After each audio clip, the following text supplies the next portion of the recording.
What's up, YouTube? It's the Action Figure Grader coming back to you with another vintage Kenner Star Wars loose graded market update. I think I've got AFA, CAS, and UKG all represented here for some beautiful loose graded figures and lots of interesting prices. Before I dig in any further, I need to say thank you to Jason Hayden. He recently increased his monthly Patreon support, so thank you so much, Jason, for helping to support the channel, and to all of my Patreons. Really appreciate it. All right, we got lots of good ones to go through here. Let's take a look.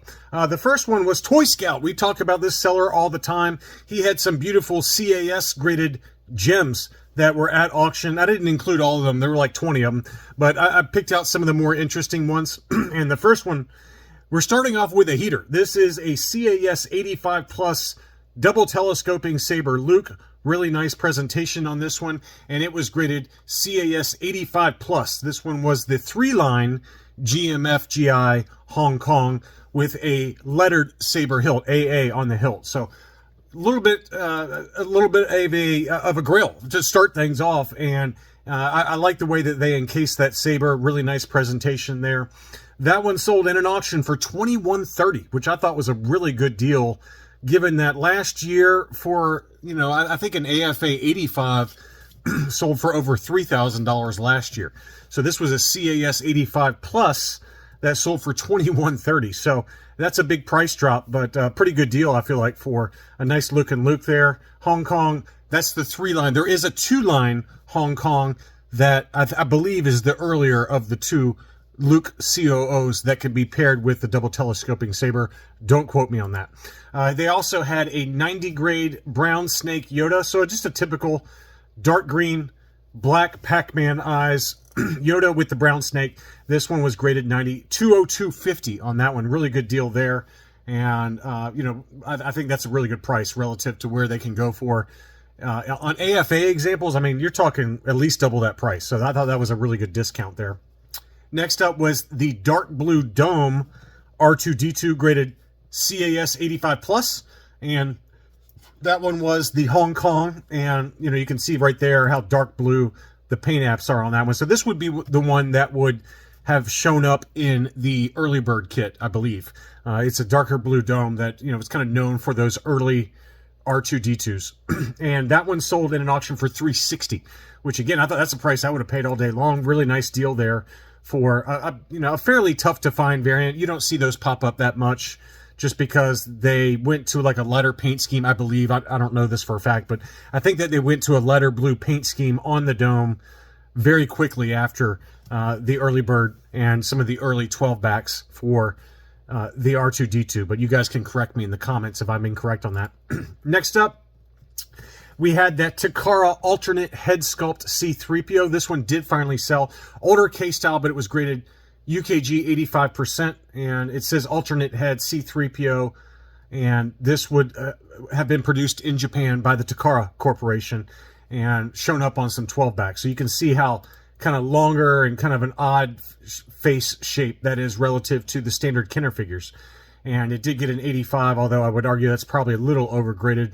Looks like it's got some discoloration, very slight, to the vac metallized metal on him. But that one did sell for $950. That's a really nice figure and worth every penny. I mean, I see them loose, ungraded sell for close to this price on Facebook very regularly. I mean, ungraded. So to get one UKG 85% for $950, that's, I mean, I don't have this particular figure. I'd love to have it. That's a price I'd be willing to pay, to be honest. We're very close to it. Very nice looking alternate head sculpt. Next up was a Hollow Cheeks UKG 80% Tusken Raider, and that one had the new K-style. It was listed for 295 pounds, which is $373 US. I forgot to look up what the best offer was that was accepted. I would guess around 300 or 325, somewhere in that ballpark, which is actually a really good deal. I mean, I see them very regularly ungraded sell for 300 to 350, at least here in the U.S. It's a very desirable variant, and to get one already graded for about that price, that's a price that, you know, I'd pay in a heartbeat. It did have some kind of silver paint discoloration or paint rub on the eyes, as well as on a couple of the horns, but you know, still, it's a very nice Hollow Cheeks for basically the same price as what they can sell for ungraded. So nice deal on that one. Next up, I've got several different or at least 2 different Rebel soldiers that sold. This one was a UKG 85% made in China with the brand new case style. I find it hard to find the China. There's a China, and then there's also a China with molded boots. There's a China painted boots and a China molded boots. I assume this one is the painted boots because UKG usually labels these as molded boots. But I don't know why. I don't ever see the China COO very often for the Hoth Rebel soldier. And the figure got an 85 paint, 90%. That one sold for 85 pounds, which is 107 US dollars. And then here was an AFA 85, just standard Hong Kong. It looks like it had a little bit maybe darker paint scheme to the feet on that one. It might just be the lighting. There you go. AFA 85, new case style on that one. That one sold in an auction for $111.50 plus $8.60 shipping. The same seller also had a Hoth Snowtrooper, graded AFA 85, and this one, they started breaking this out fairly recently on the AFA label, where it says Union Visor or Univisor COO on leg, and there is also one that's COO on boot or split visor. So there's several different variations for the Hong Kong Hoth Stormtrooper, but that's a beauty. That one sold for 255 US dollars plus 860 shipping. Again, any of the white figures, they tend to command a pretty good premium.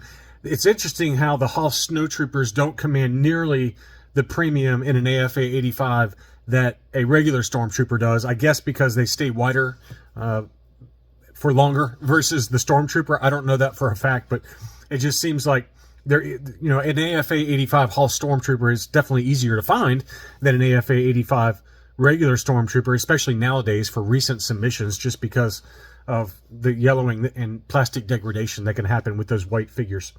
Next up was a B-Wing pilot. This was a no COO date stamp on the right leg, and so that's something that AFA does denote because they can have the date stamps on either the right leg or the left leg. This one had it on the right leg. It's a no COO, and that one again was an AFA 85. That one sold in an auction for $114.50. Nice looking figure on that one. Next up was a CAS 90.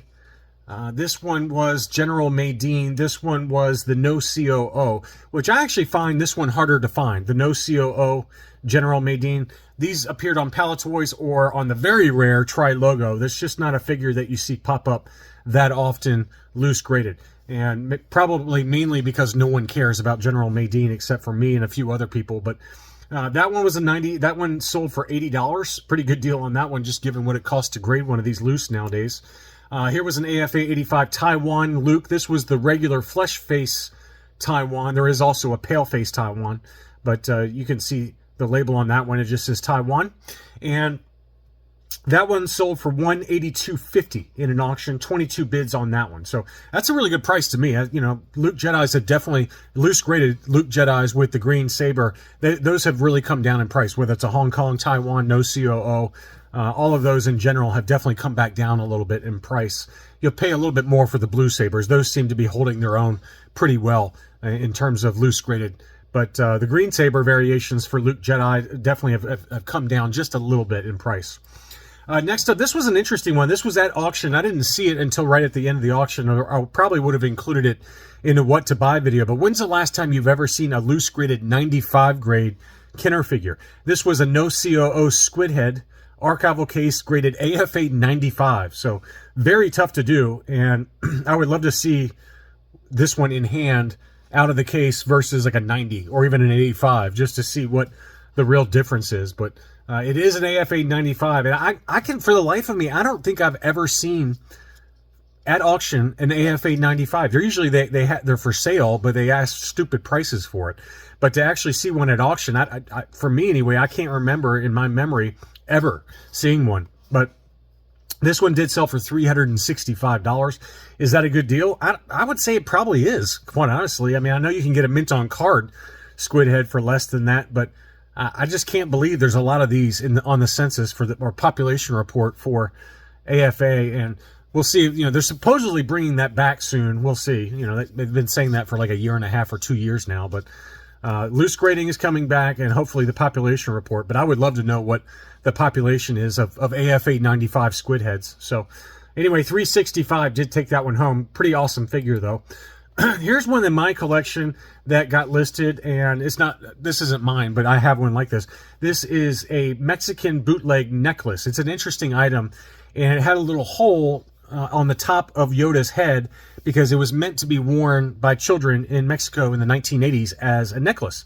And what I find interesting about it is that it included a bootleg cane, a bootleg snake, as well as, the robe and utility belt. So it's almost a mirror image of the license figure.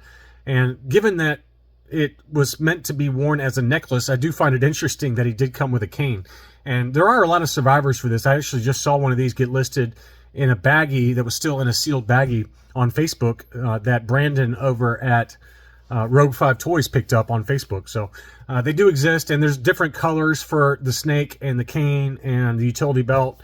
I think I've got a lighter brown robe, I think it's a brown or black utility belt, and then a white cane for mine. So they do come in different colors, but they are from the 1980s, and they're pretty desirable. I mean, they're probably one of the more desirable Yoda bootlegs from Mexico, vintage style, the vintage 1980s.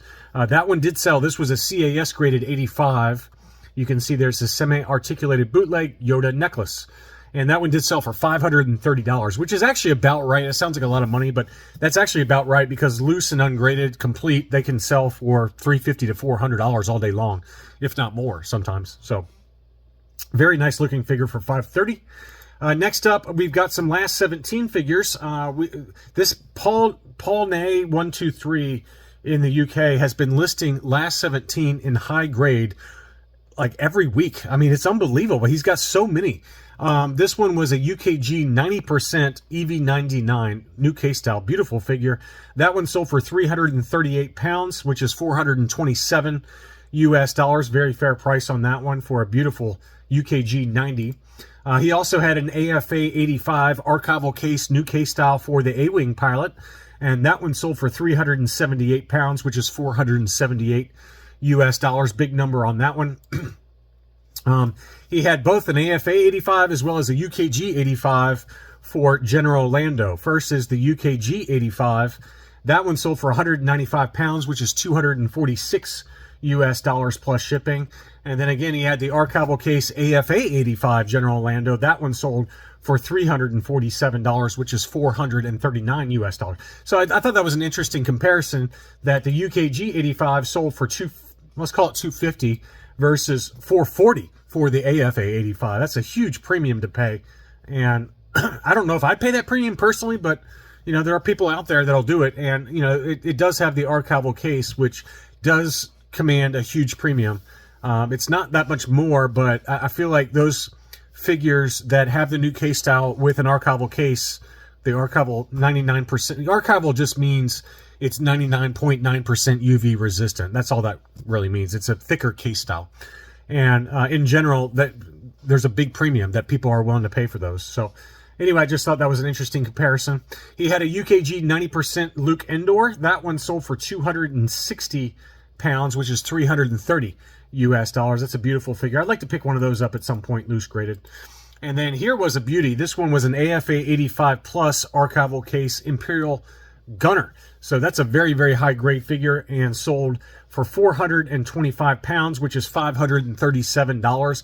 And that sounds like a lot, but there was an AFA 90 that sold maybe a month or two ago for around 600 plus shipping and taxes and things like that. So slight discount versus the AFA 90 that sold a few months ago on eBay.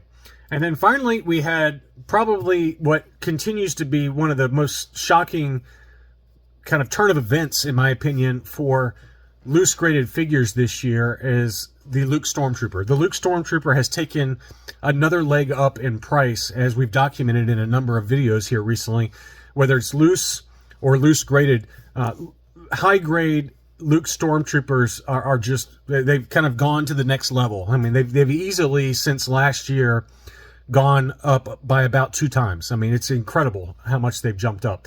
This one was an archival AFA 85 new case style, and it sold for 947 pounds, which is 1,200 US dollars. And I mean, we've documented here recently on the channel some mint on cards that have really gone up in price as well. So it's pretty crazy how an AFA loose graded 85 sells for $1,200 while on eBay right now, there's a tri-logo mint on card Luke Stormtrooper graded AFA 80, very high grade.